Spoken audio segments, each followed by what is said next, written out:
하나님을 믿고 주님을 믿는 성도님들이라면 각자 하나씩 마음에 품고 있는 말씀이 있으실 겁니다. 그 말씀들을 품고 산다는 것은 이 땅에 우리의 삶의 방향성을 지키기 위한 노력의 모습이라 할 수 있을 것입니다. 그렇다면 우리 성도님들 중에 방금 우리가 봉독했던 이 말씀을 인생의 말씀, 마음의 말씀, 위로의 말씀으로 삼고 계시는 분이 계십니까? 아마 오늘 말씀은 듣기는 많이 들었지만 이것을 나의 인생 말씀 혹은 마음에 품는 말씀으로 결정하는 분들이 많지는 않으실 겁니다. 그 까닭은 무엇일까요? 성경에 수많은 말씀과 가르침들이 있지만 오늘 본문의 말씀처럼 권면이나 강한 명령의 말씀들은 왠지 모를 부담감과 버거움들이 있기 때문이 아닙니까? 그런데 반대로 생각해 보면 이렇게 부담과 버거움이 느껴질 정도로 주님께서 우리에게 말씀하시고 명령하신 이유가 너무나도 중요하고 반드시 우리가 해야 하는 그 이유가 아닐까 생각해 봐야 될 것입니다. 오늘날 우리의 지적인 수준은 매우 높아졌습니다. 또한 알고자 하는 것들은 얼마든지 많은 정보들을 통해 얻을 수 있습니다. 그래서 오늘 본문의 넓은 문과 좁은 문에 대한 말씀도 어떤 의미를 가지고 있는지 그리고 무엇을 뜻하는지 정도는 다들 알고 계실 것입니다.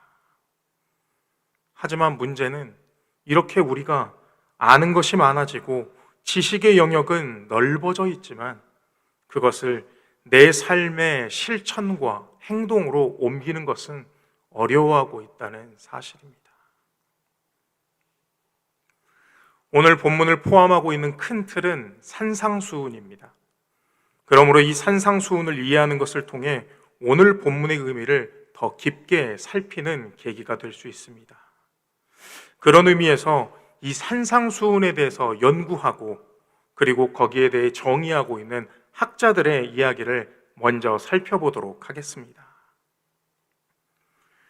독일의 신학자인 마틴 디벨리우스는 산상수훈을 율법지위에 전적으로 대조되는 실질적인 행위의 촉구라고 언급했으며 잘 알려진 의사며 선교사요 신학자인 알버트 슈바이처는 하나님의 나라가 도래할 때까지 지켜야 할 중간기의 새로운 율법이라 주장했습니다.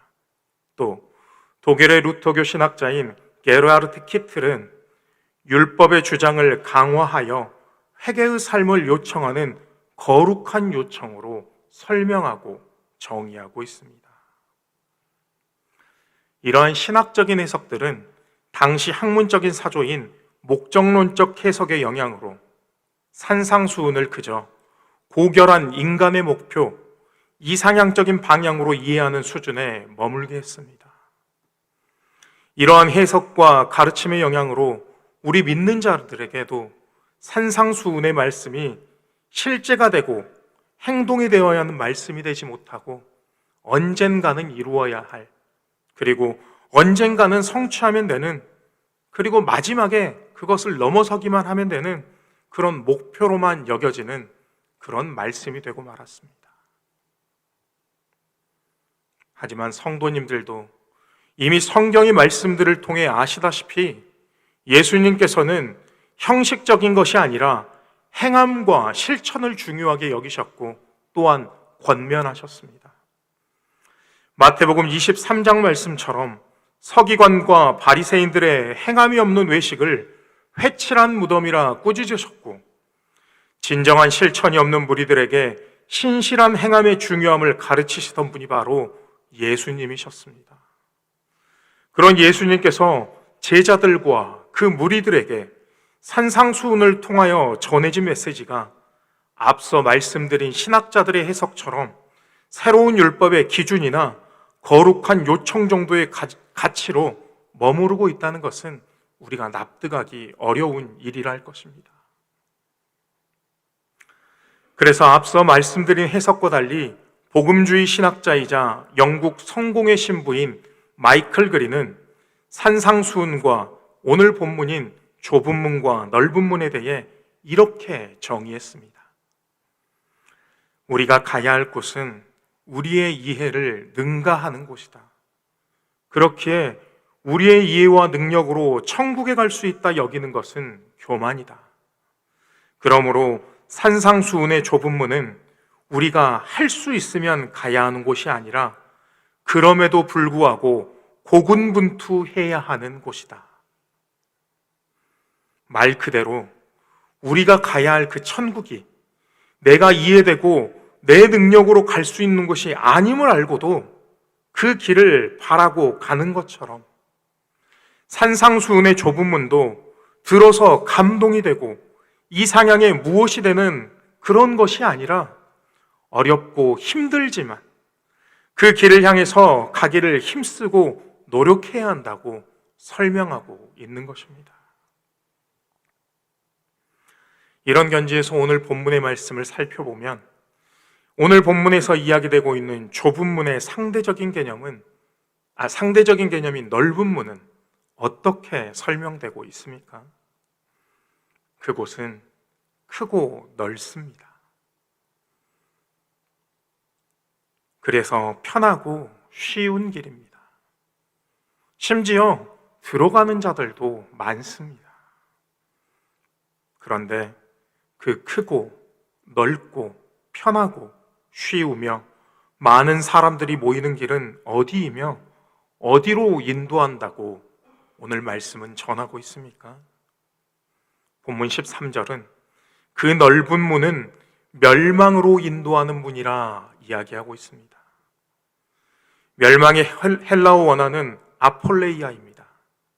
이는 파괴, 파멸, 멸망, 상실을 의미합니다. 그 깊은 의미로는 하나님으로부터의 축출과 그로부터 받은 생명의 상실을 뜻하고 있습니다. 이 아폴레이아의 반대말인 소테리아가 영생과 확실한 구원을 의미하는 것과 반대로 단순히 육체가 소멸되고 사망으로 이르는 것이 아니라 최후의 멸망 혹은 소망 없는 사망의 운명으로의 영원한 도입을 의미한다는 뜻입니다. 그러므로 오늘 본문의 말씀이 구절로는 짧지만 우리 믿는 이들에게 얼마나 중요하고 본질적이며 급하게 받아들여야 할 말씀이라는 것은 아무리 강조하고 또 강조해도 부족하지 않을 것입니다. 오늘 예수님의 이 산상수훈의 말씀을 듣는 자들은 앞서 말씀드린 대로 예수님의 제자들과 예수님을 따르는 무리들이었습니다. 이 모습은 마치 오늘날 우리가 교회에 나와 예배드리는 모습과 같다 할 것입니다. 이렇게 당시 말씀을 전하는 모습과 상황을 설명드리는 이유는 오늘 예수님께서 말씀하신 좁은 문의 이야기가 단순한 장소와 신분의 이야기가 아니라는 것을 말씀드리고 싶어서입니다. 만약 예수님의 제자라는 신분을 가지고 예수님의 말씀을 듣는 것만으로 좁은 문을 들어갔고 그 결과 생명과 구원이 완성된 것이라면 예수님께서 굳이 오늘 이 말씀을 통해 좁은 문과 넓은 문을 비교하여 설명하신 까닭이 무엇이겠습니까? 말씀을 듣는 그들이 제자요 예수님의 추종자의 신분으로 그 자리에 머물러 있었을지라도 이후에 그들이 세상에 나가 얼마든지 넓은 문의 삶을 살 수 있고 얼마든지 좁은 문을 택하지 않게 되는 삶을 살 수 있기에 그러면 그들이 생명과 구원의 삶을 이룰 수 없기에 이 말씀을 전하고 계시는 것입니다. 이를 지금 우리에게 적용하면 내가 지금 성도의 신분을 가졌고 예배의 자리에 나와 주님의 말씀을 듣게 되었으니 나는 이미 좁은 문을 지났고 구원의 삶이 이미 완성되었다 속단하면 안 된다는 의미입니다. 어떤 신실한 성도님 한 분을 예로 들어보겠습니다. 그 성도님은 세상에서 부와 명예를 다 가진 사람입니다. 그런데 그분이 어느 날 하나님을 인격적으로 만나 세상의 모든 것을 내려놓고 선교를 결정하고 선교사가 되기로 마음먹었습니다. 물론 그 선택과 결정은 좁은 문을 향하는 것이 맞습니다.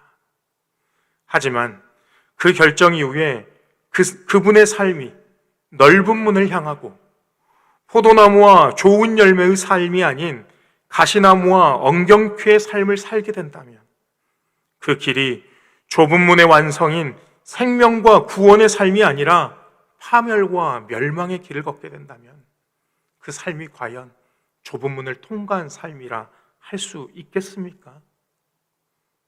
그러므로 단순히 나의 삶의 자리를 옮기고 삶의 목표를 바꾸는 것만으로는 내가 좁은 문을 지났고 온전히 완성되었다 말할 수 없다는 것입니다.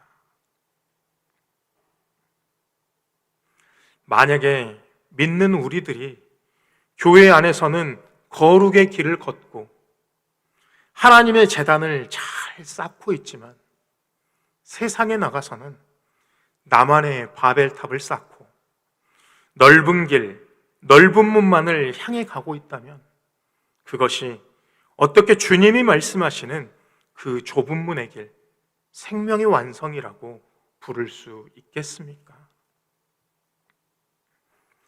오늘 설교를 준비하면서 성경에서 이 좁은 길과 넓은 길을 삶 속에서 구분하며 살아가는 인물을 찾아보려고 애썼습니다.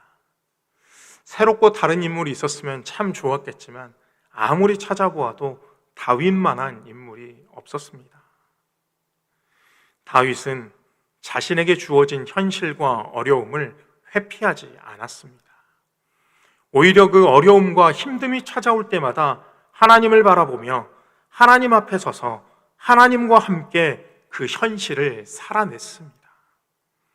그런 그의 삶을 신학자 유진 피터스는 이렇게 이야기하고 있습니다. 다윗의 믿음의 삶의 모습은 그리스도인다운이라는 말과 동의어로 느껴질 만큼 우리의 귀감이 된다. 즉, 주님의 말씀대로 살아내려는 그리스도인들이 닮아야 하며 표본이 될 만한 믿음과 삶이 다윗의 믿음이며 다윗의 삶이라는 의미인 것입니다. 다윗의 인생은 현실에 내던져진 삶이었습니다. 가혹했으며 수많은 비난과 유혹을 거듭받았던 삶이었습니다.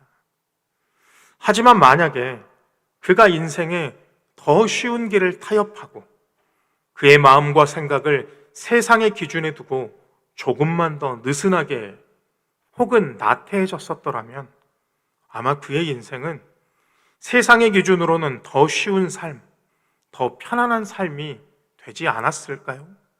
그런 질문을 해보기도 합니다.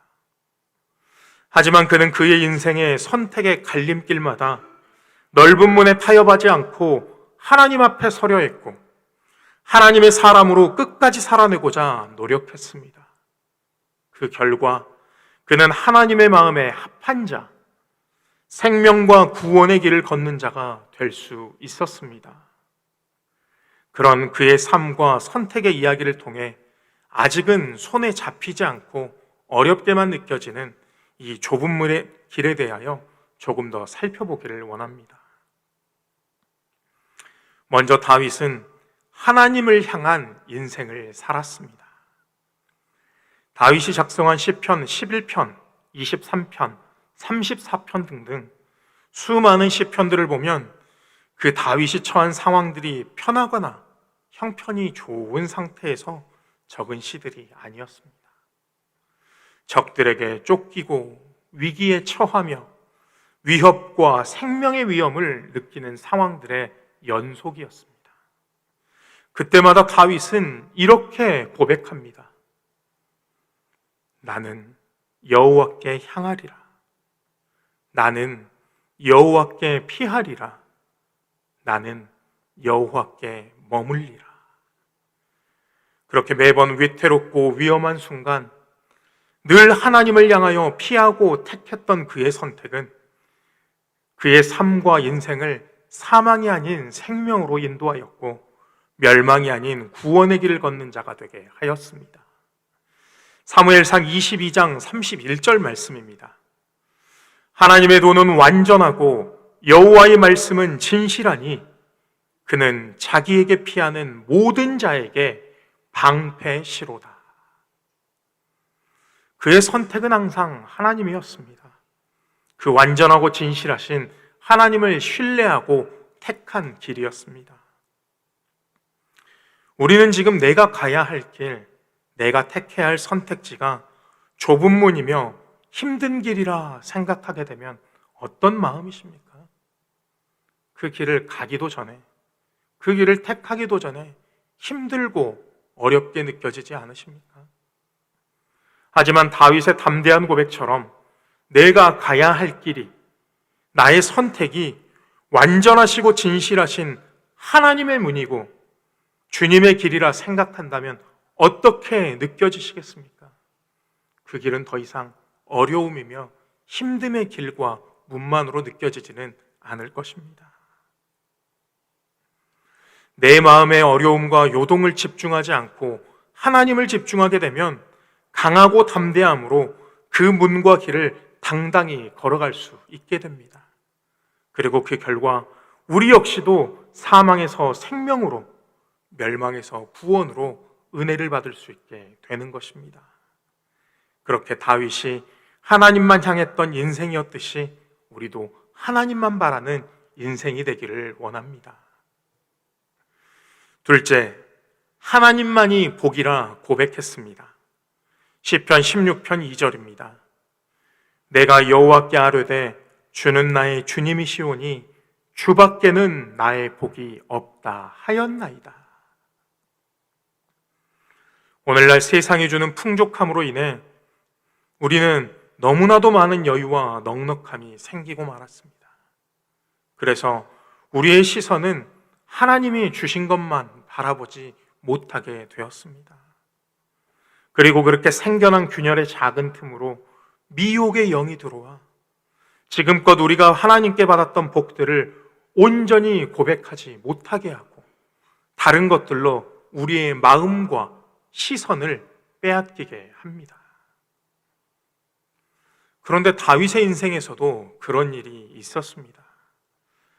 어느 시절보다도 번영하고 평안한 왕궁의 삶을 누리며 하나님께 집중하지 못했던 그 순간 그의 눈에 무엇이 보였습니까?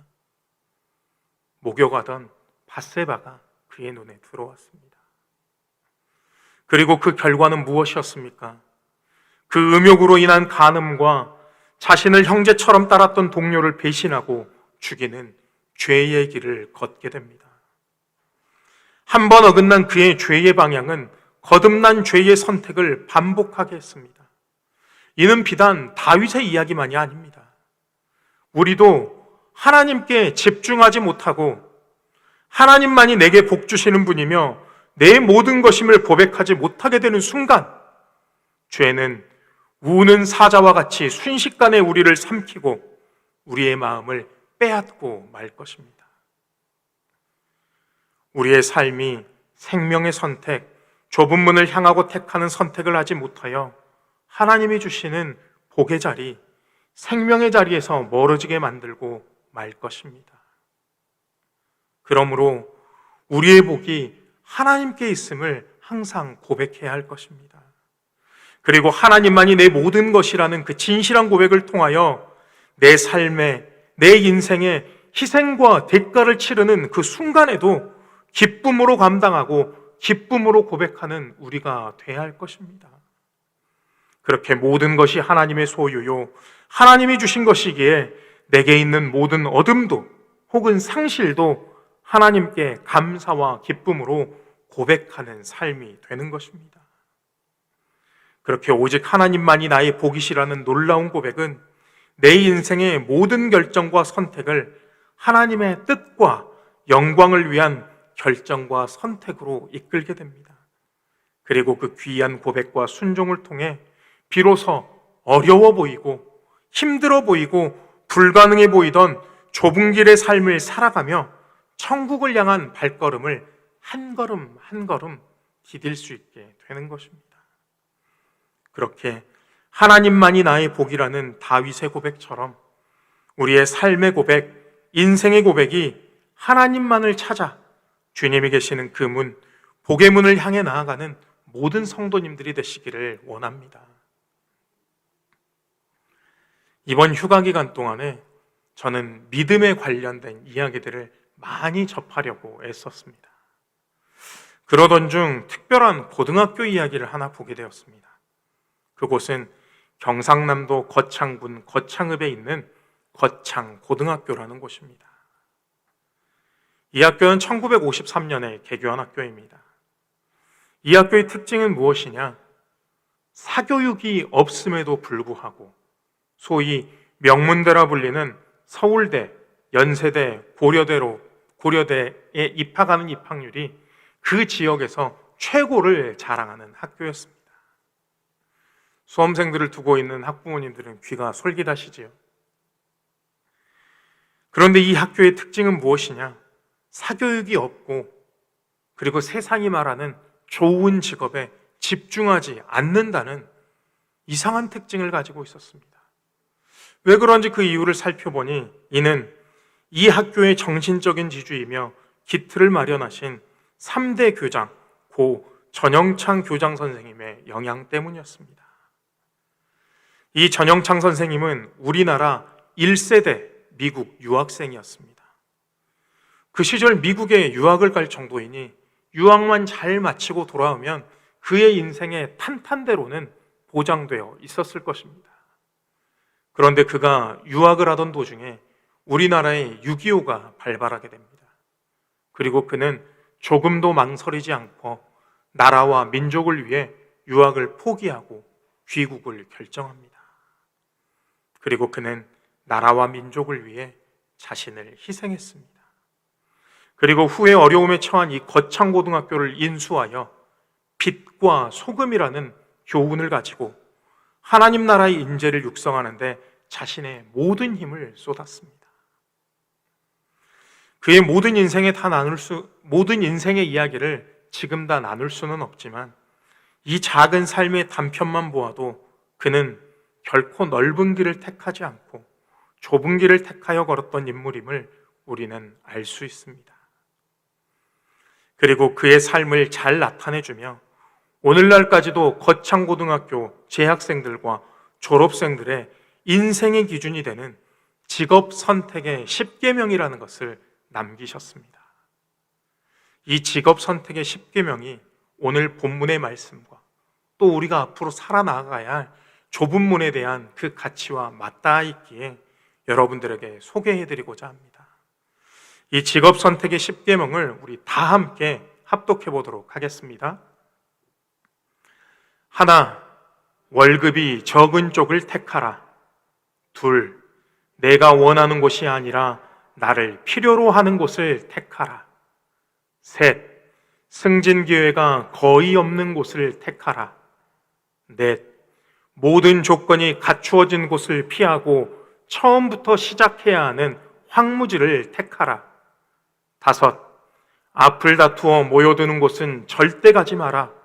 아무도 가지 않는 곳으로 가라. 여섯, 장래성이 전혀 없다고 생각되는 곳으로 가라. 일곱, 사회적 존경 같은 건 바라볼 수 없는 곳으로 가라. 여덟, 한 가운데가 아니라 가장자리로 가라. 아홉, 부모나 아내나 약혼자가 결사반대하는 곳이면 틀림이 없다. 의심치 말고 가라. 열, 왕관이 아니라 단두대가 기다리고 있는 곳으로 가라. 누군가는 이 10계명을 보며 이렇게 이야기할지도 모릅니다. 요즘 세상에 저렇게 사는 사람이 어디 있어? 혹은 이 말씀을 접하는 우리 그리스도인들 중에서도 목사님, 정말 세상 물정 모르는 소리 하고 계시네요. 요즘 세상에 그렇게 살면, 저런 선택을 하고 살면 대체 우리는 어떻게 살아야 합니까? 뭐가 남습니까? 그런 속 없는 소리 좀 하지 마십시오. 그렇게 이야기할지도 모릅니다. 그러나 우리 주님께서는, 우리 예수님께서는 이 땅에 오셔서 이미 이 직업 선택의 십계명과 같은 삶을 살아내셨습니다. 그는 가장 낮은 곳으로 오셔서 가장 낮은 자들과 명예도 권력도 없는 곳에서 사랑 중에 사랑을 행하시며 그의 모든 것을 바치셔서 우리를 위해 살아내셨습니다. 오늘 우리가 함께 나누고 생각하는 이 예수님이 가라 하신 좁은 문, 좁은 길은 쉽지 않은 길이며 쉽지 않은 선택입니다. 그래서 누구나 갈 수 있는 길도 아닙니다. 좁고 협착하여 찾는 자도 적은 길입니다. 그러니까 우리는 처음부터 이 길을 피하고 포기해야만 하는 것일까요? 아닙니다. 그리스도를 닮기를 원하고 그리스도의 가르침을 따르기를 원하는 우리가 결국에는 가야 하며 택해야 하는 길입니다. 왜냐하면 그 길에는 진리가 있고 생명이 있고 또한 누구보다도 우리를 사랑하시는 주님이 계시기 때문입니다. 사랑하는 광주 서석교회 성도 여러분, 이 길은 나 혼자 갈 수 있는 길이 아닙니다. 그래서 내 힘만으로는 지나갈 수 없는 문입니다. 하지만 우리 모두가 하나님을 향하고 성령님을 의지하여 서로 기도하고 함께 발맞추어 나아간다면 나아갈 수 있는 길이며 지날 수 있는 문입니다. 그렇게 우리 모두 한 마음으로 그 길을 사모하며 또 서로 의지하며 함께 나아가기를 소망합니다. 그리하여 주님이 가라 하신 그 문을 지나 생명이 있는 곳, 기쁨이 있는 곳, 주님이 계신 곳에 여기 있는 누구 하나 빠짐없이 구원받고 복락을 누리는 우리 광주 서석교회 모든 성도님들이 되시기를 간절히 소망합니다. 이제 우리 마음을 모아 함께 찬양하겠습니다.